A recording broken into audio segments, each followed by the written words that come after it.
What if I told you this isn't a rumor, not a stress test, not a hypothetical buried in fine print, but a hard deadline with a date stamped on it? HSBC has been ordered to liquidate, not advised, ordered. February 28th. And tied to that order is a number that sounds less like accounting and more like a crime scene: 4.7 billion ounces of silver, gone, not delayed, not temporarily unavailable. Missing in a way that suggests it was never there to begin with. Now brace yourself for the part that makes traders stop blinking. HSBC's own internal risk models are projecting silver at $312 per ounce. Say it slowly because your brain will try to reject it. $312. Today, while I'm recording this, silver is hovering around 80. That's nearly a 390 move, not over decades, but potentially over weeks. And if that number feels extreme, here's the kicker. It's actually conservative once you zoom out. Gold is sitting near 4,500 an ounce. That puts the gold to silver ratio around 56 to 1. Historically, across wars, depressions, booms, busts, and currency resets, that ratio averages closer to 15 to 1. If silver merely drifts back toward its historical relationship with gold, without gold moving another inch, you're already in the 300 neighborhood. That's before you account for shortages, delivery failures, or the kind of panic that turns spreadsheets into confetti. And this is where the story stops being theoretical. A leaked internal document from HSBC's Asia-Pacific trading desk surfaced recently. It's stamped confidential, dated February 2026, and titled something no investor ever wants to read: Critical Delivery Failure Protocol, Silver Physical Shortfall. Buried inside is a single sentence that should make your stomach drop. Asian vault facilities currently hold 27% of allocated customer silver positions. Immediate sourcing required to prevent regulatory intervention and potential criminal liability. 27%, which means 73% of what clients believe they own simply isn't there. Not in Singapore, not in Hong Kong, not in Shanghai. These are the vaults institutions brag about. The ones hedge funds, pension funds, and ultra-wealthy investors trusted with billions, and they're effectively hollow. If you're thinking this sounds unprecedented, that's the trap. HSBC isn't an anomaly. It's just the first crack you can actually see. This exact scenario has played out before, multiple times, across different centuries and different systems, and it always follows the same choreography. The only difference is who's paying attention early and who's explaining later why they never saw it coming. Every precious metals crisis runs on the same four-stage mechanism, not similar, identical. First comes the setup. An institution needs liquidity, flexibility, leverage, so it makes a promise that sounds safe and boring. Deposit your metal with us. It's fully allocated. You can take delivery anytime. Trust us. Behind the scenes, though, only a fraction of that metal stays put. The rest gets leased, sold, rehypothecated, or pledged as collateral. The bet is simple. Not everyone will ask for their metal at once, and most of the time that bet pays off. Then comes the expansion. Years pass, confidence grows, the system works. Paper claims multiply: futures, ETFs, unallocated accounts, derivatives layered on derivatives. For every real ounce, dozens of promises circulate. Prices stay calm precisely because nobody is demanding delivery. It looks stable. It feels sophisticated. But structurally, it's a leveraged illusion. Stage 3 is where reality taps the glass. Something changes. Inflation flares. A currency wobbles. A geopolitical shock rattles nerves, or one large player simply decides they want what they were promised, the actual metal. Suddenly, it's not one request, but many. At the same time, the institution scrambles to source supply that doesn't exist. Prices spike. Delays are announced. Logistical issues appear. And once word leaks, the rush begins. Everyone realizes they're holding claims on something already spoken for. Stage 4 is the endgame. Either the institution collapses under the weight of its promises, or authorities step in, rewrite the rules, and settle claims in cash or devalued currency. Paper holders lose. Physical holders don't just survive, they emerge dramatically wealthier, because when the illusion breaks, price discovery doesn't creep. It detonates.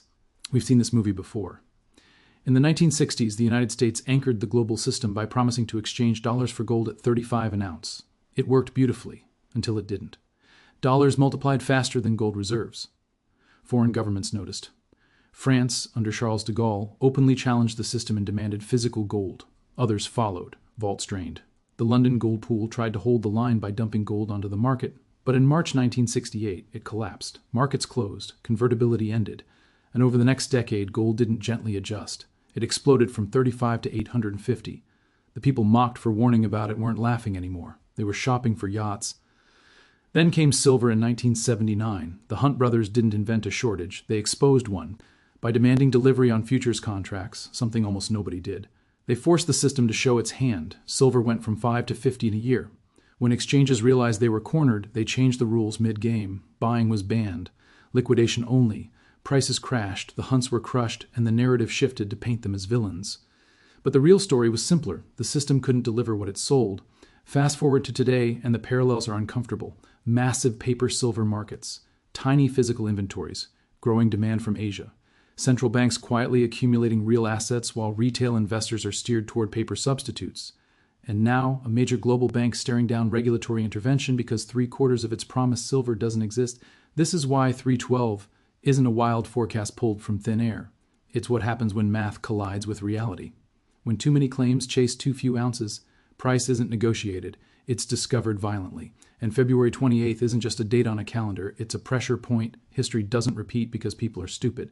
It repeats because systems incentivize the same behavior until they can't anymore. The only real question is whether you recognize the pattern while it's forming, or after it's finished forming millionaires out of the people who did. Most people remember the Hunt brothers as a cautionary tale, a financial morality play about greed gone wrong. What gets conveniently skipped is the inconvenient math. Yes, the Hunts were financially wrecked, bankrupt within a few short years. Their oil empire dismantled piece by piece, their name dragged through courtrooms and headlines like a warning label. But the metal itself tells a very different story. After the crash, silver didn't return to obscurity. It stabilized around $10 an ounce. Just 18 months earlier, it had been $5. Even after the so-called collapse, that's still a clean 100% gain for anyone holding physical silver who wasn't forced to liquidate. And the story didn't end there. Investors who had the nerve, or perhaps the lack of fear, to buy silver during that crash at $10 watched it climb back to 48 by. In 2013, Germany began asking an awkward question: where exactly is our gold? For decades, roughly 3,000 tons of German gold sat in foreign vaults in New York, London, and Paris. The explanation dated back to the Cold War. Keeping gold abroad supposedly reduced the risk of Soviet seizure. Fair enough. But by 2012, German citizens, journalists, and members of parliament wanted proof. Not reassurances. Proof. Audits. A look inside the vault, the Bundesbank asked the Federal Reserve for a simple inspection, not to touch anything, just to see it. The answer was no. Security concerns, they said. That refusal alone raised more eyebrows than any conspiracy blog ever could. So Germany escalated. They didn't accuse, they didn't threaten, they simply requested repatriation, 300 tons, ship it home in stages, no rush, just start, the Fed agreed. On paper, what followed was one of the slowest logistics operations in modern financial history. It took 7 years to ship those 300 tons, less than 50 tons a year, less than a ton per week. For perspective, a single cargo plane can carry 20 tons without breaking a sweat. When the gold finally arrived in Frankfurt, auditors noticed something subtle but important. The serial numbers didn't match. The bars weren't the same bars Germany had deposited decades earlier. They'd been melted down, recast, and restamped. You don't do that to gold that's been quietly sitting in a vault for half a century. You do that to gold that's been sold, leased, swapped, or pledged as collateral multiple times. Germany never pursued the issue publicly. Too politically sensitive, too dangerous diplomatically. But the message was unmistakable. The gold had been active in the market, not resting behind locked doors. Germany got its metal back because Germany is powerful enough to ask without triggering a global incident. Smaller nations weren't so lucky. Austria faced delays. Venezuela was outright denied. Individual investors with allocated gold in London have waited years and are still waiting.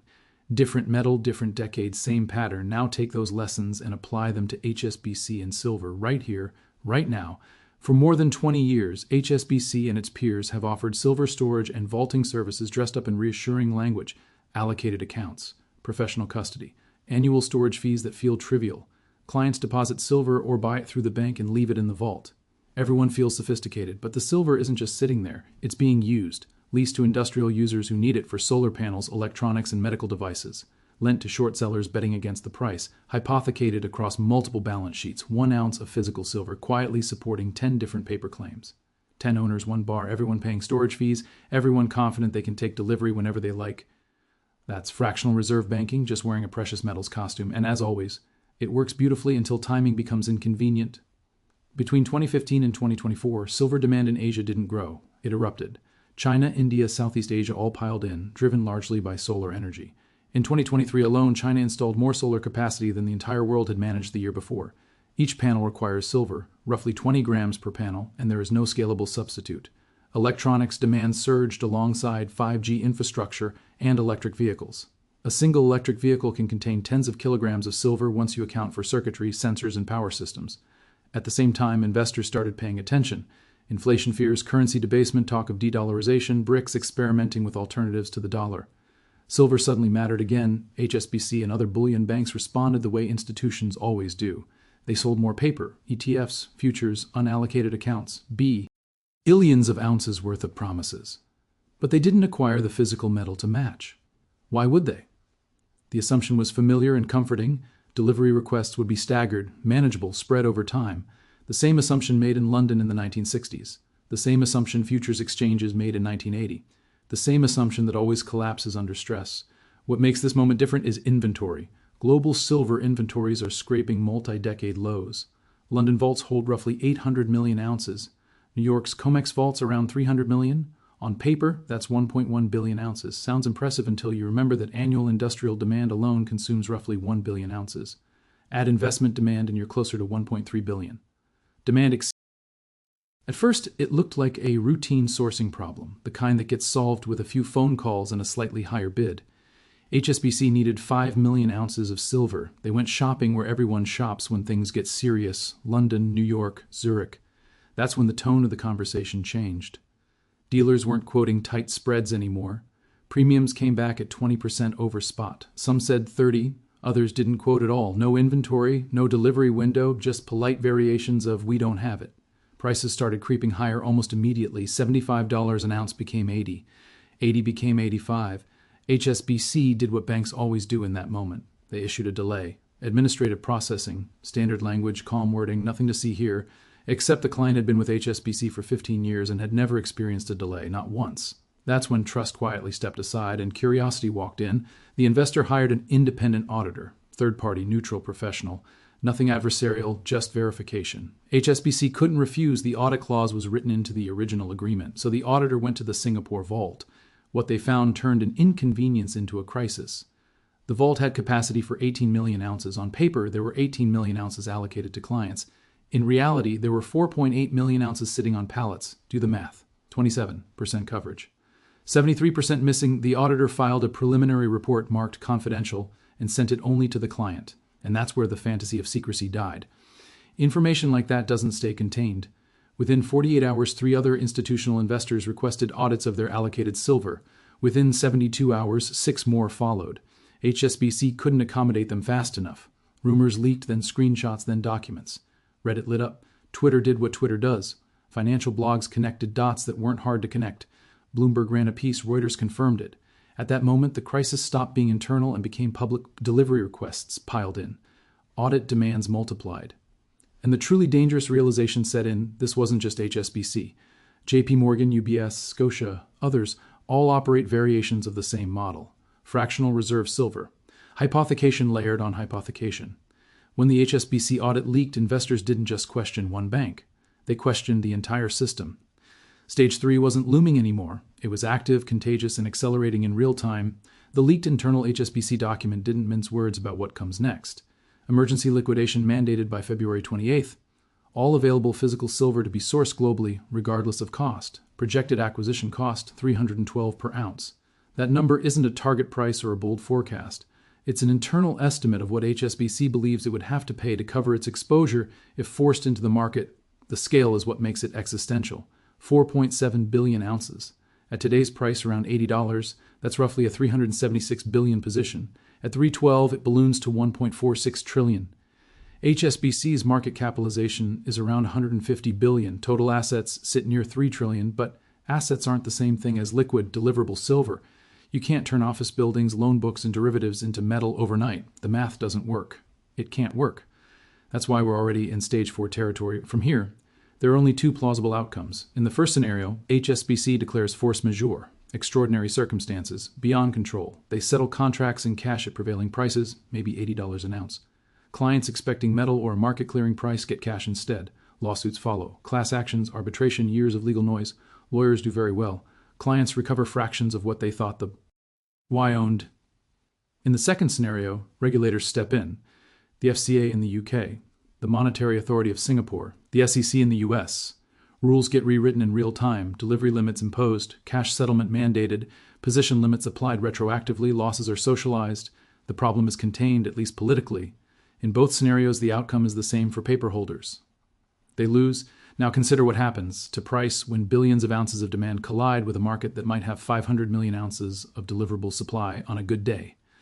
This isn't a 10% move. It isn't 50%. It's discontinuous. 10 times, 20 times, or whatever number is required to shake metal loose from the strongest hands. And this isn't just about HSBC. It's about every bullion bank running the same playbook. When one domino falls, confidence in all of them cracks. We've seen this movie before. In 2008, Lehman wasn't the disease, it was the symptom. The system was over-leveraged, interconnected, and fragile. This is the same structure, except now the problem asset can't be printed or conjured with policy statements. That's why 312 isn't the destination, it's the on-ramp. Once the shortage is confirmed and the fractional reserve game is exposed, price doesn't negotiate, it clears. And clearing prices and shortages are rarely polite. Let's deal with the objections because they always show up right on schedule. This time is different. The system is more sophisticated. Technology has changed everything. Central banks won't allow this. Banks are too big to fail. We've heard all of this before. In 1968, the dollar was backed by the strongest economy on earth. In 1980, futures markets were supposedly too regulated to be cornered. In 2013, central banks were expected to quietly fix any gold issues behind closed doors. Every time the assurances sounded reasonable. Every time they were wrong. Technology doesn't create silver. Blockchain doesn't mint ounces. ETFs don't turn paper into metal. High-frequency trading doesn't pull ore out of the ground. Technology makes leverage easier. It makes claims easier to multiply. It makes the collapse faster when reality asserts itself. When there are 100 claims for every ounce and everyone wants delivery, software can't fix that. Banks don't allow this to happen. They arrive at it by exhausting every alternative. When math becomes unavoidable, accounting creativity ends. The February 28th date exists for a reason. The 312 number exists for a reason. They've run the scenarios. They know what the edge of the map looks like. Central banks may intervene, but intervention isn't rescue. It's damage control. It's choosing winners and losers. And history is very clear about who loses. Paper holders, unsecured creditors, people who believed allocated meant untouchable. The winners are boring by comparison. They're the ones holding physical metal outside the banking system without counterparty risk, which brings us to the practical part. There's a difference between owning silver and owning a promise tied to silver. ETFs like SLV or SIVR are promises. Read the prospectus. No redemption for physical, cash settlement only. Futures contracts are derivatives on derivatives. Unallocated accounts make you an unsecured creditor. If the institution fails, you get in line. Physical silver in your possession or in a private vault where you hold title is different. It exists. It can't be rehypothecated without your consent. Watch the timeline. February 28th isn't the end. It's the ignition point. That's when scrambles become visible and prices stop moving politely. If you wait for CNBC confirmation, you're already late. Dealers will be empty. Premiums will be punishing. Delivery times will stretch into seasons, not weeks. The signals are already there. Physical premiums are climbing. Eagles at 15 to 20% over spot. Generic rounds at 10 to 15. Bars at 5 to 10. A few months ago, those numbers were a fraction of that. Inventories are thinning. Shipping times are slipping. These aren't coincidences. They're early symptoms. When premiums hit 30% across the board, that's confirmation. When dealers stop taking orders, that's the end game. This isn't advice, it's pattern recognition. And the pattern is old. The London gold pool, the Hunt brothers, German gold repatriation, Roman debasement, Weimar inflation, same structure, different costumes. We're late in stage 3, racing into stage 4. February 28th is coming, whether anyone is ready or not. When it arrives, either HSBC manages to cover at eye-watering prices or it doesn't and the system fractures. Either way, physical silver becomes one of the few assets without a counterparty. The question isn't what happens next. The question is which side you're on when it does.